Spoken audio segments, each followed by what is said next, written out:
దీనికి ఏదైనా మందు కొట్టకూడదన్నా? అదే ఏం మందు కొట్టాలరా? అదంతా పురుగు పట్టేటట్టుంది ఇది. గూగుల్ అడిగి చెప్తాలేనా మందు ఏమని?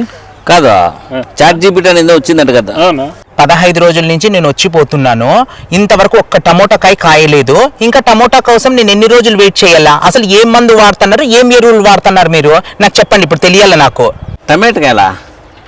ఇంకా 2 నెలలు పడతాయి కదా. ఏంటి ఇంకా నేను 2 నెలలు వెయిట్ చేయాలా? రేపు మన్నాడు కాపు వచ్చేటట్లు చెయ్యండి అయ్యా. ఏం మీకేం చెప్పాలా నేను మళ్ళీ ప్రత్యేకంగా? సార్ రేపు మన్నాడు మందులు కొడతాం సార్, తొందరగా పంట వచ్చేటట్టే చేస్తాము. చెప్పున్నా. ఇంకా మందులు కొట్టే దాంట్లోనే ఉన్నారా? ఏం మనుషులయ్యా మీరు, బాగా దొరికినారు నాకు. యో ఇంతకు ఎవడా నువ్వు నా తోటలోకి వచ్చి నీ దౌర్జన్యమైంది? నేను వేసుకున్న కాపు నా టమాటకాయలు అవకాశం నీదేందే మధ్యలో? మంచి మీ మంచి కదన్నా. ఎవడో తెలియదు, ముక్కు ముఖం తెలియని వచ్చేసి నన్ను దబాయిచ్చిపోతాడు. ఎవడా నువ్వు అసలు?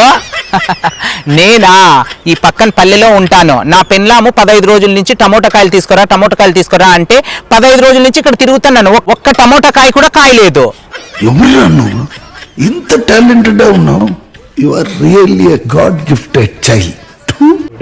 రే నీ పెన్లాం నా తోటలో టమాటకాయలు అడిగేది ఎందుకు? నువ్వు వచ్చి నన్ను దౌర్జన్యం చేసేది ఏంద్రా? ఏం పని చేస్తుంటావు నువ్వు?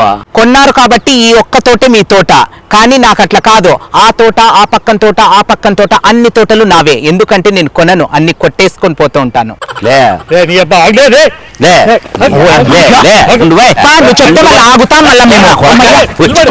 కాకుండా మళ్ళీ అంత పాటు మనం పరిగెత్తలేం లేనా పోనీ. కానీ అట్టగా వాడు కొట్టేసేదానికి వచ్చి ఎంత దౌర్జన్యం కలుగుతాను చూడు. 15 రోజుల నుంచి రావా, నేను 10 రోజుల నుంచి తిరుగుతానని వాడు మాట్లాడుతాను. నేనేమనుకుంటే మన అయిపోయినేమో పాపం అని నేను అనుకుంటున్నా. చూడు మళ్ళీ జీన్స్ ప్యాంటు, వైట్ షర్టు, మళ్ళీ స్టైలు.